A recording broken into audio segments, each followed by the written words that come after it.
Tak banyak daerah di Indonesia yang memiliki tempat wisata sekaligus sejarah dalam satu kawasan. Salah satunya terdapat di Desa Bleberan, Kecamatan Pelayan, Kabupaten Gunung Kidul. Siapa sangka, kabupaten yang terkenal karena sebagian besar wilayahnya selalu dilanda kekeringan ini menyimpan kekayaan alam yang sangat indah. Dengan ditemani Cindy, saya menaiki rakit yang dibuat secara sederhana oleh masyarakat. Menyusuri sungai dengan arus yang tenang selama 15 menit untuk mencapai air terjun Sri Getuk. Air terjun ini mengalir dari ketinggian 25 meter yang bersumber dari 3 mata air di atas bukit yang tidak pernah kering sekalipun di musim kemarau. Di balik keindahan desa wisata Bleberan Kabupaten Gunung Kidul, terdapat berbagai macam kisah sejarah di dalamnya. Salah satunya adalah dari Gua Rancang Kencono, yang merupakan gua dengan syarat cerita dari mulai zaman prasejarah hingga masa-masa perjuangan dari Laskar Mataram. Bagaimana kisah selengkapnya? Kami akan mencoba mengungkap sejarah yang berasal di tempat ini.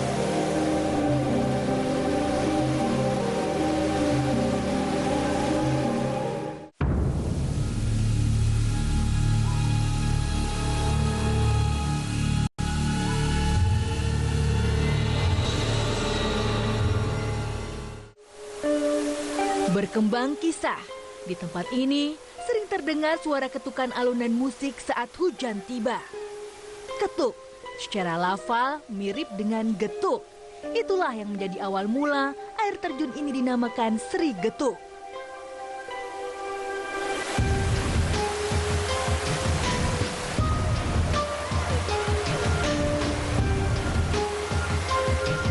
Tak jauh dari air terjun Sri Getuk, terdapat sebuah gua purba yang diperkirakan telah berusia ribuan tahun. Masyarakat menyebutnya dengan nama Gua Rancang Kencono. Rancang bermakna rencana dan Kencono berarti baik. Karena konon, gua ini dahulu pernah dijadikan sebagai tempat persembunyian Laskar Mataram pada tahun 1720 Masehi. Sekaligus menyusun rencana untuk melakukan perlawanan terhadap Belanda. Menurut cerita tutur masyarakat, ada 3 sosok sentral yang menjadi pemimpin Laskar Mataram saat itu. Menurut cerita dari legendanya ada Kiai Sorengpati, Kiai Pudutimbogo, dan Kiai Kromo Wongso yang mengadakan penyusunan strategi di Gua Rancang Kencono ini. Makanya disebut dengan Gua Rancang Kencono ini memang untuk menyusun strategi perang melawan Belanda pada waktu itu oleh 3 Laskar Mataram itu. Sehingga dengan sejarah itu kita ingin mengembangkan dari tempat ini, karena ini adalah merupakan potensi di Desa Bleberan yang menurut kami pada waktu itu bisa dikembangkan menjadi wisata sejarah dan juga wisata alam yang kita punyai. Konon, gua ini juga pernah menjadi tempat para tokoh bangsa untuk mendekatkan diri kepada yang kuasa sebelum mendirikan negara Indonesia. Meski belum ada penelitian sejarah yang mendukungnya, namun prasasti burung Garuda dan nama-nama yang terukir di dinding gua membuktikan bahwa tempat ini telah menjadi saksi sejarah bagi perjalanan bangsa ini.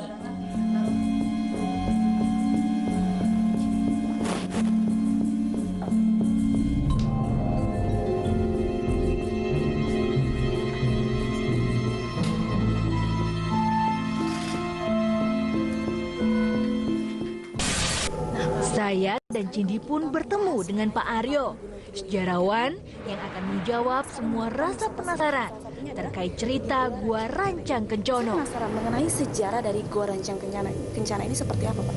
Gua ini mulai populer karena di sini dulu menjadi tempat pertemuan para kasatria Mataram zaman Kartosuro untuk merancang sebuah perlawanan terhadap VOC, dan waktu itu yang bekerja sama dengan Amangkurat Jawi. Kalau menurut folklornya, 3 tokoh yang berada di sini yang merancang pertemuan untuk melawan VOC itu ada 3, Sorengpati, terus Putut Lingga Bawah, terus yang ketiga Krama Wangsa, Kromo Wongso kalau orang sini sebut ya. Itu folklore yang hidup di sini, itu nama samaran. Tinjauan sejarah saya perkirakan bahwa Soreng Pati itu adalah Pangeran Blitar. Terus Putut Lingga Bawah itu adalah Diponegoro, tapi ini bukan Diponegoro Perang Jawa. Ini pada zaman Mataram Kartosuro. Jadi sekitar tahun 1720.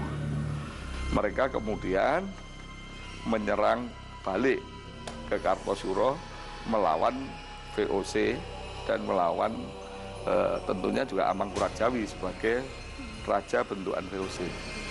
Nah, maka sini sangat populer.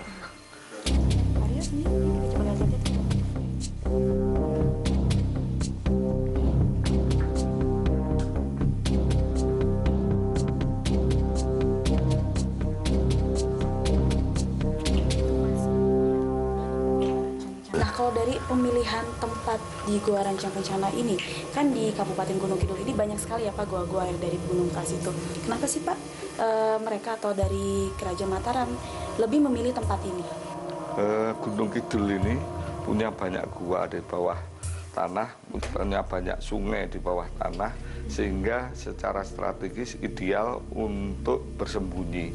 Sehingga sejak zaman Majapahit dulu, itu tempat bersembunyi atau berlarinya itu kebanyakan sebagian besar ke arah Gunung Kidul, dan itu sampai zaman Mataram pola itu diikuti karena di sini di bawah itu kadang ada air sungainya, jadi tidak perlu keluar.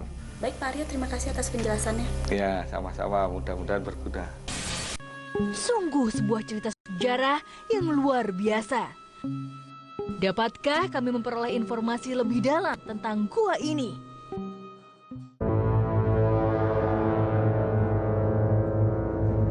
Nah Jen, sekarang kita sudah berada di dalam goa yang menjadi tempat wisata sejarah di Kabupaten Gunung Kidul. Kami telah bersama Jen, rekan Indigo yang akan mencoba mendapatkan informasi masa silam melalui mata batinnya. Rasa banget, udah kuat banget.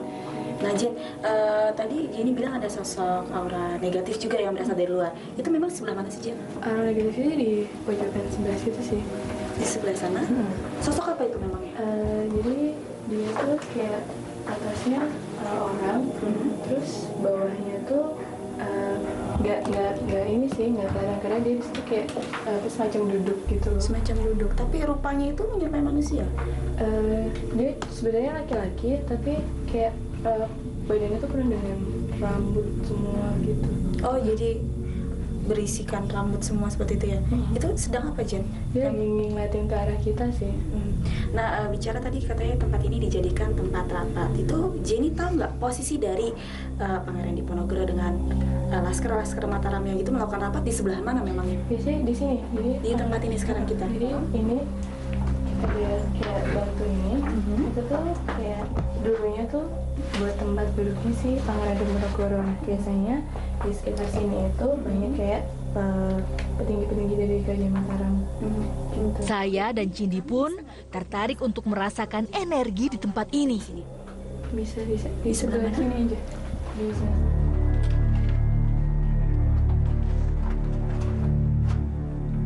Soalnya dia agak nggak suka dengan keberadaan kita gitu loh. Kayak merasa tempatnya itu terganggu. Saya sih ngerasa kayak ada getaran di tangan. Ini tangan saya dibawa gerak sendiri sih. Ini kenapa ya? Itu emang dari si makhluk yang tadi aku lihat itu. Emang ada gesekan energi seperti itu ya? Tapi ini nggak apa-apa kan? Nggak apa-apa. Cuma rasanya lebih dingin tadi sih, lebih dingin aja di daerah sini bawah. Di pertengahan terus agak kenceng di atasnya. Padahal kan sini kan panas, karena kan di dalam gua ini kan cukup lembab banget. Terus kenapa bisa malah merasakan hawa dingin seperti itu? Udah nggak dingin sekarang. Udah nggak. Ya. Nah, Mas Jalak, tadi ketika kami sedang melakukan pendeteksian di dalam gua, ini Mas Jalak mencoba memvisualisasikan apa, Mas? Flashback ketika mereka apa namanya? Membicarakan, merencanakan sesuatu. Iya, merencanakan sesuatu. Tapi memang mereka melakukannya di sini atau di dalam? Di dalam. Di dalam, lebih di Iya. dalam ya. Cuman kalau yang di sini untuk orang-orang yang ikut aja di sebelah sini, mengantarkan. Kalau dari atribut yang digunakan ini mengenakan apa, Mas? Baju tradisional orang Jawa. Baju tradisional. Iya. Pakai ikat, pakai jarit, ada yang pakai celana komprang hitam. Gitu. Rasa penasaran akan sisi lain dari misteri tempat ini akan coba kami gali kembali bersama Pak Kusumo.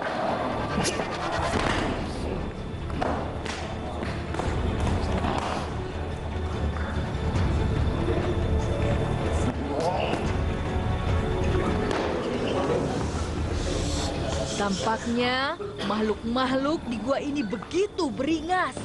Mereka tak suka dengan kehadiran kami. Ini sama dengan siapa ya, Gia? Siapa?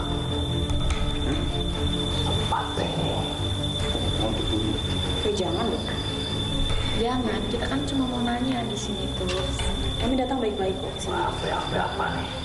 Nggak ada niat sama sekali untuk jahat di sini. Apalagi Keluarin seluruh kesaktiannya.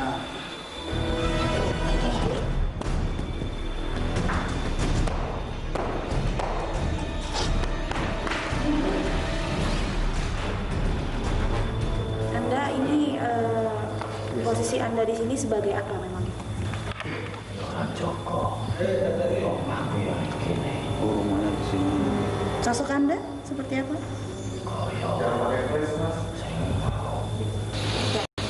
Gini, saya kan kesini sebenarnya ingin mencari keterangan atau informasi mengenai sejarah yang berasal dari gua ini. Anda kan tinggal sudah lama, Anda bilang sendiri. Sejarah mengenai gua dari Rancang Kencana sendiri itu memangnya seperti apa? Sing berbuas kok. Ada yang lebih tinggi daripada itu. Ilmu nih. No, panas. Ya, udah keluar kamu. Saatnya makhluk ini lepas dari raga mediator kami. Tapi ini sebenarnya Makhluk apa yang merasuki raga mediator? Siluman. Sekitaran siluman. dari postur tubuhnya sendiri memang menyerupai manusia atau agak Seperti ini. lebih ke Cuman hewan dia kali? memang agak bungkuk. Agak bungkuk. Tapi ini apa nih Mas yang runcing ini? Kulit, tapi dia Oh, kulitnya. segini tajam gitu. Jadi kayak taring seperti itu. Iya, Ya? mirip taring. Atributnya menggunakan apa ini? Kain selang-seling warna merah sama putih, merah putih. Merah putih. Yang sebelah sininya diselempangkan Iya, seperti ini. selempangan saja.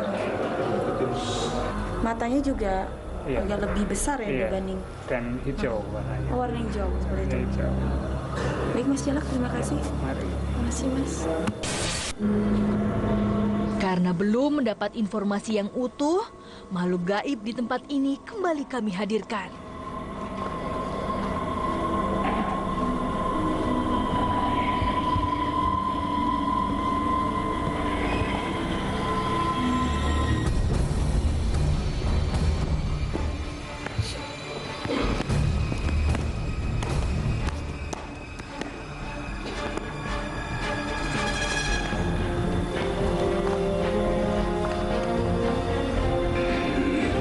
Tiba-tiba saja, makhluk ini mengajak adu kekuatan dengan Pak Kusumo.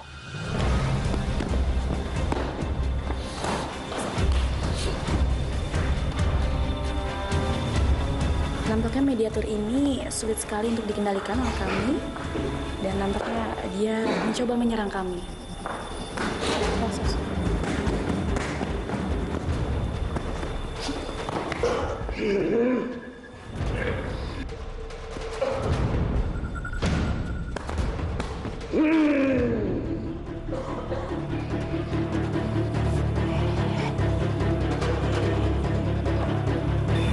Ilmunya dikeluarin semua. Pak Kusumo pun berhasil mengendalikan makhluk ini. Siapa namanya nih? Sebelumnya Anda siapa? Satrongga. Gua ini dulu dipakai untuk apa? Ya, kisahnya seperti apa memangnya tentang Gua Rancang Kencana ini? tempat ini dipakai buat apa? Gimana? Tinggal pelarian. Tinggal Pelarian. Untuk persembunyian. sewu. Pitung atusan. Bedak perang company. VOC ya? Ya. Prajurit.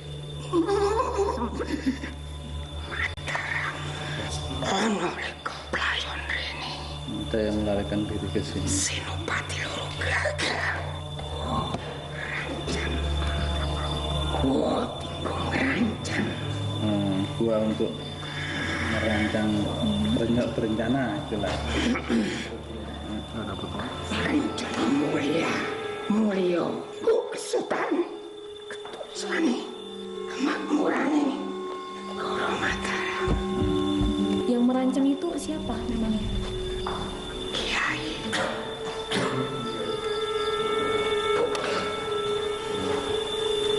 Tinggal Bowo. Yang beliau siapa? Karo Kiai. Seorang pati. Seorang pati.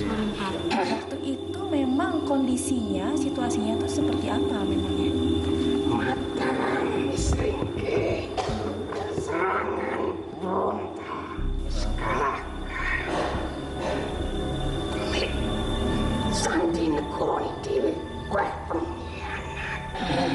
Posisinya waktu mereka merancang rencana itu di sebelah mana memang? Bien kono kuwi Di pojok sana? tengah ngarku. Ono pelataran orang ono kuwi. Jadi bentuknya dulu gua ini terbuka seperti ini atau dulu cenderung tertutup depannya mungkin ya. Jadi susah diketahui oleh pihak Belanda gitu. Iya. Iya.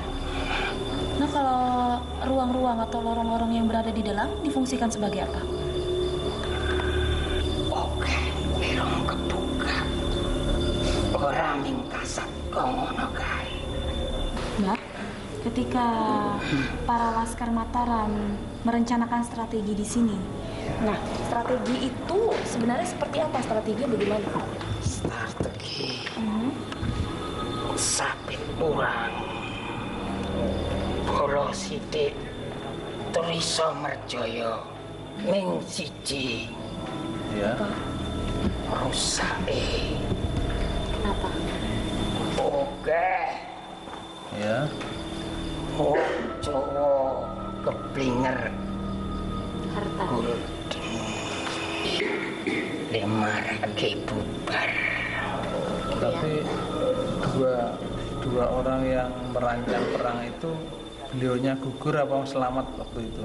Situ mboten perang situ seputing mriki.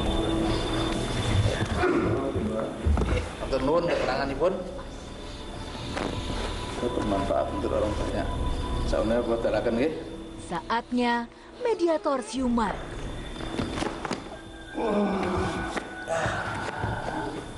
Mas, jarak dari mediumisasi tadi, sosok makhluk apa yang bisa digambarkan? Asap, mirip Asap. asap, tapi bagian sininya mirip kayak apa ya? Kambing mungkin. Kambing. Tulang ya, tulang putih semua, tulang tirus gitu. Tapi ini yang kelihatan memang raut mukanya saja ya? Iya. Badannya nggak kelihatan ya? Badannya cuman gerak-gerak terus. Kalau ukurannya? Ukurannya tinggi sih, paling sekitar 2 meteran. 2 Kurus meter. tapi dia. Kurus. Tinggi. Tirus, pokoknya tirus sudah dewasa. Mukanya tirus. Tirus. Baik Mas Jarak, terima kasih. Kini kami ingin mengorek informasi hubungan antara Gua Rancang Kencono ini dengan air terjun Sri Getuk.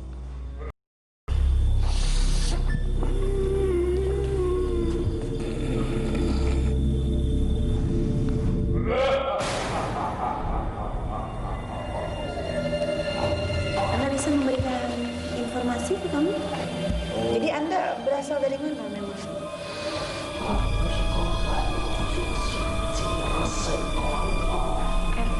Air terjun Sri Getuk itu. Betul? Makhluk ini mulai berbagi cerita dengan kami.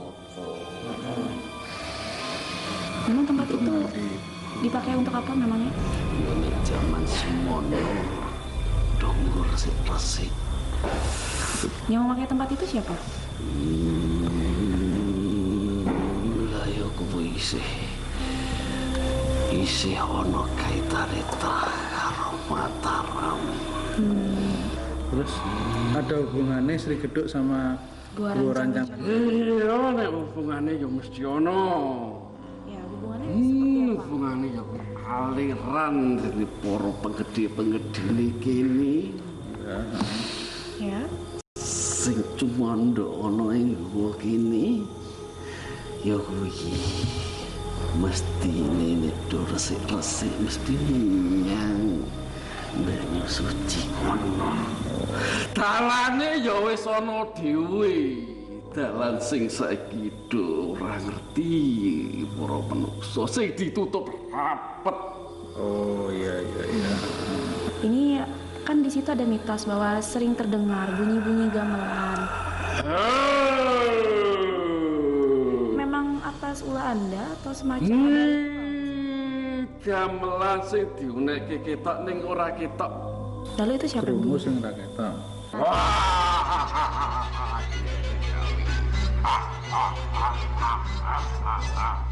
Ngono kuwi. Tapi kenapa ya masyarakat di sini mendengar bunyi-bunyi gamelan seperti itu pada saat waktu hujan aja? Iya. Ya kuwi pas ya udan digawe udan. Ya, kali dah. Iya, balekno aku. Dirasa cukup informasi kami dapatkan, makhluk ini pun akhirnya pamit pergi. Bentuknya seperti apa ini? Bentuknya seperti manusia biasa, Manusia.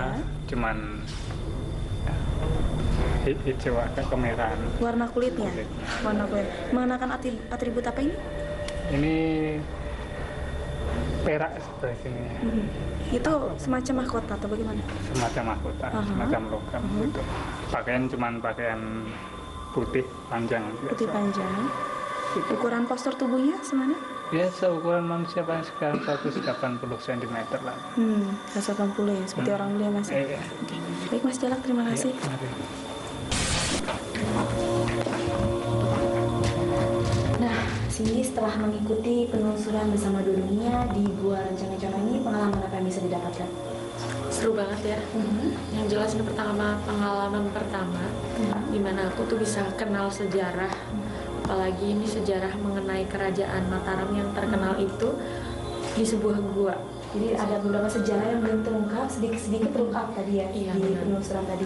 Dan memang Gua Rancang-Kencono ini telah merekam semangat percikan nasionalisme dari bangsa Indonesia sendiri sudah ada dari sejak zaman leluhur kita sendiri.